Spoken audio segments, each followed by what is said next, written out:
This video is only made for information and education purpose only. Hello my dear friends, अगर आप हमारे channel the stock market institute को first time visit कर रहे हैं तो प्लीज़ चैनल को सब्सक्राइब करें और बेल आइकन को प्रेस करके नोटिफिकेशन को ऑल पे सिलेक्ट करके रखें ताकि आपको मार्केट और कंपनी के रिलेटेड अपडेट हमारे वीडियो से मिलते रहे। सो दोस्तों, आज के दिन की अगर बात करें तो बेयर वाले पूरी तरीके से बेसब्री से यहाँ इंतज़ार ही कर रहे थे कि बस आज मार्केट कब यहाँ पे खुल रहा है, मतलब जल्दी खुल जाए यहाँ पे, क्योंकि उनको पता ही है भाई कि उनके पास बहुत सारे कारण है जिस चीज़ के चलते वो बाज़ार में तबाही मचा दे। एंड वही हम लोगों को होते हुए देखने को मिल गया है। सेंसेक्स आप देख सकते हो 1000+ पॉइंट से ज़्यादा गिरते हुए देखने को मिल गया है। निफ्टी 50 की अगर बात कर ले तो 300 पॉइंट से ज़्यादा गिरते हुए देखने को मिल गया है, 1.25% की गिरावट। एंड इनफैक्ट अगर हम ये देखें गिरावट, ओवरऑल जो गिरावट देखें तो थोड़ा सा रिलैक्सेशन हम लोगों को देखने को मिलेगा। रिलैक्सेशन किस कॉन्टेक्स्ट में, क्योंकि देखिए लिटरली निफ्टी बीच में 575 पॉइंट के आसपास, मतलब 600 पॉइंट के आसपास गिर गया था अप्रॉक्सीमेटली। बट जस्ट इमेजिन इतनी बड़ी गिरावट हम लोगों को देखने को मिलेगी, 500+ पॉइंट की गिरावट। एंड देन आप देख सकते हो एंड में एक बहुत ही दमदार रिकवरी होते हुए देखने को मिल गई। और ये कोई छोटी मोटी रिकवरी नहीं है, बहुत डिसेंट रिकवरी है। 250 पॉइंट से ज़्यादा की रिकवरी हम लोगों को देखने को मिली है।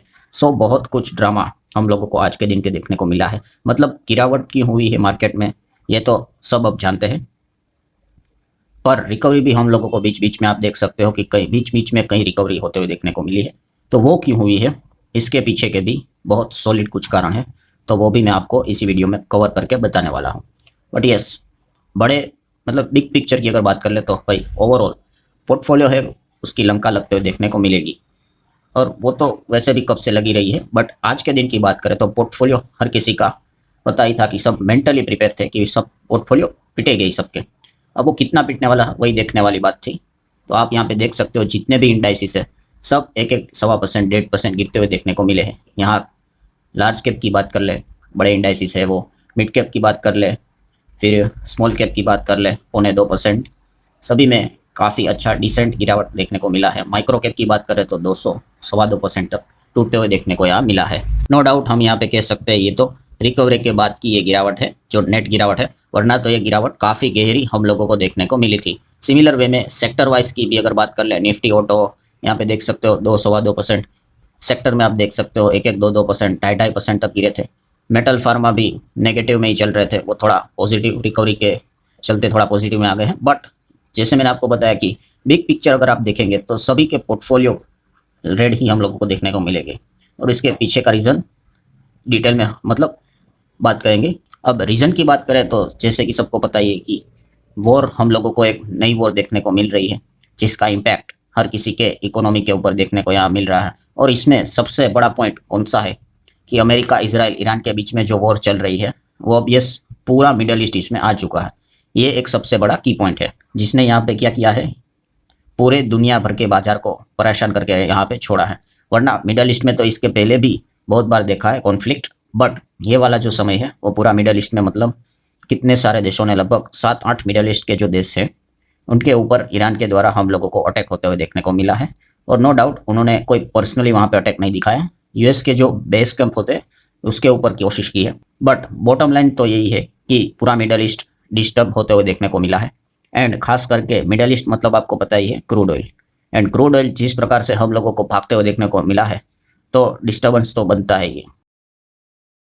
सो क्रूड में भी अगर आप देखोगे दोस्तों तो यहाँ पे भी ट्विस्ट है। क्रूड लगभग आप जो ये देख रहे हो कि अभी 8% के नीचे है, वो 13% के ऊपर चला गया था। यस 13% प्लस चला गया था, बट क्रूड में भी आप देख सकते हो बाद में गिरावट आ गई। सो यही चीज़ें जैसे मैंने अभी आपको कहा ना कि ये जो रिकवरी देखने को मिले है हमारे बाज़ार में भी 2-2 बार यहाँ पे देखने को मिली है। एंड क्रूड में भी ऊपर से जो 5% क्रूड यहाँ पे गिरा है, मतलब कुछ तो यहाँ पे चीज़ें चलते हुए देखने को मिले हैं। वही उसके पीछे के देखा गया तो 2 बड़े कारण हम लोग को देखने को मिले हैं, और आप अगर बाज़ार में हो तो ये सारी चीज़ें आपको पता होनी चाहिए। सो उसमें से पहला कारण है, एकदम कॉमन सेंस सवाल लगा लो, क्या कारण होगा? तो सबसे बड़ा रीज़न है जिस चीज़ के चलते बाजार अभी पैनिक में फैला हुआ है वो है जंग, वॉर। जितना वॉर ये बढ़ते जाएगा उतना ज़्यादा दिक्कत होगा। सो उसी से रिलेटेड अगर कोई पॉजिटिव खबर आ जाए पॉजिटिव खबर तो क्या रहेगी कि वॉर यहाँ पे रुक जाए। इससे रिलेटेड अगर कोई चीज़ सामने आएगी तो मार्केट में रिकवरी आएगी ही। यस, वही चीज़ हम लोगों को यहाँ पे देखने को मिली है पॉइंट नंबर 1 में। मतलब ट्रंप की अगर बात करें तो ट्रंप ने यहाँ पे स्टेटमेंट दे दिया है, क्लेम कर दिया है कि ईरान के ओर से यहाँ पे देखा गया तो वो बातचीत करने से रिलेटेड मैसेज जाते हुए देखने को मिला है। बट व्हाइट हाउस के भी ऑफिशियल अगर बात करें तो यस, उन्होंने भी बताया कि ईरान में आपको पता ही है कि अभी जो लीडरशिप है वो चेंज होते हुए देखने को मिली है। जो उनके सुप्रीम लीडर थे वो तो अटैक में हम लोगों को एलिमिनेट होते हुए देखने को मिल चुके हैं। पर यहाँ पे जो अब नई पोटेंशियल जो लीडरशिप हम लोगों को देखने को मिल रही है ईरान की, बताया जा रहा है कि वो हिंट दे रहे हैं बातचीत को लेकर।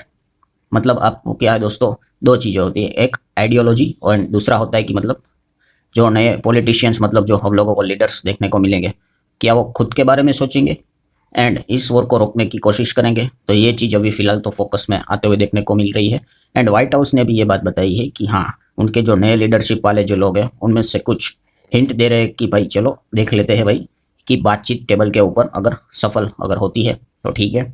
सो जैसे ही ये चीज़ें सामने आती है मतलब थोड़ा बहुत बाजार में रिकवरी देखने को मिल जाती है। अभी तक हुआ तो कुछ नहीं है बट इतना हिंट भी काफ़ी है मार्केट को रिकवर करवाने के लिए। और यही चीज़ सबसे पहला वाला पॉइंट हम लोगों को देखने को मिला है। जैसे बोलते हैं ना कि एक उम्मीद की किरण यहाँ पे चाहिए। और ये चीज़ सिर्फ हमारे निफ्टी तक सीमित नहीं है, ये पूरे ग्लोबल लेवल पे इम्पैक्ट हो रहा है। जैसे कि अगर आप डाउ फ्यूचर्स को देखेंगे तो डाउ फ्यूचर भी आप देखोगे तो सेम एक्सपेक्टेड गिरावट ही रहेगी, 500 550 पॉइंट 1.25% नीचे। डाउ फ्यूचर भी बहुत जोरदार यहाँ पे गिरा था एंड आप देख सकते हो जैसे ही इस प्रकार के अपडेट आए रिकवरी देखने को मिल रही है। सिमिलर में नास्डैक में भी देखोगे तो रिकवरी देखने को मिल रही है। हालांकि ये इतना सिंपल है नहीं, बट जैसे कि आपको पता ही है ऐसी सिचुएशन में एक उम्मीद की किरण ही काफ़ी होती है। सो ये सबसे बड़ा पहला स्ट्रॉन्गेस्ट पॉइंट हम लोगों को देखने को मिला है, जिस चीज़ के चलते बाजार में हम लोगों को मल्टीपल टाइम्स रिकवरी आज के दिन देखने को यहाँ पे मिली थी। सो पहला वाला पॉइंट तो आप लोगों को क्लियर हो गया। सेकेंड पॉइंट की अगर बात करेंगे तो आप बताओ और कौन कौन सी ऐसी चीज़ें हो गई जिस चीज़ के चलते ज़्यादा दिक्कत हो रही है तो वो वॉर से जुड़ी, बट इस वॉर से उसका इम्पैक्ट है ये crude oil, straight of Hormuz. ये अब हर किसी को यहाँ पता चली गया है कि इत्तुसा जो एरिया है कितना कीमती है कि दुनिया भर का 20% का ऑयल सप्लाई यहीं से होता है।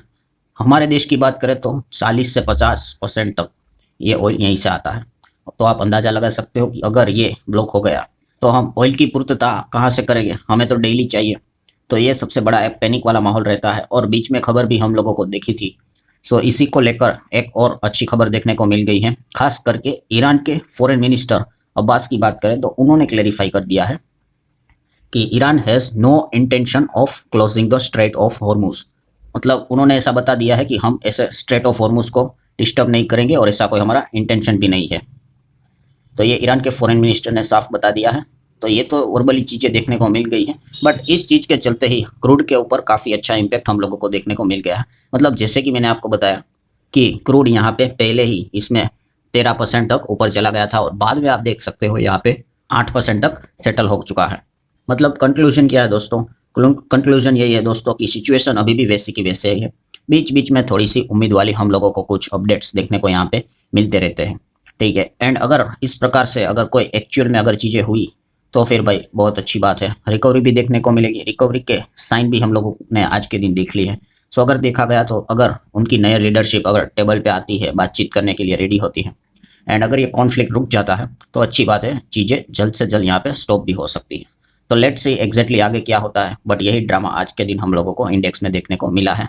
एंड बाजार में आप देखोगे तो जोरदार गिरावट, मतलब समझ लेना कि सिचुएशन है ख़राब है, अटैक अभी भी चल रहा है। एंड सडनली अगर आप देखने को मिल जाए कि बहुत ही शार्प रिकवरी, छोटा मोटा रिकवरी नहीं, बहुत अच्छा डिसेंट रिकवरी देखने को मिला, तो समझ लेना भाई कि कोई तो इसी को लेकर वापस बातचीत को लेकर कोई खबर तो सामने निकल कर आई है। वॉर यहाँ पे रुक सकता है, तभी जाके इस प्रकार के हम लोगों को संकेत यहाँ पे देखने को मिलते रहते हैं। सो ठीक है दोस्तों, उम्मीद करता हूँ वीडियो अच्छा लगा होगा। लाइक एंड शेयर जरूर कर देना। We will see you in the next video. तब तक के लिए बाय बाय।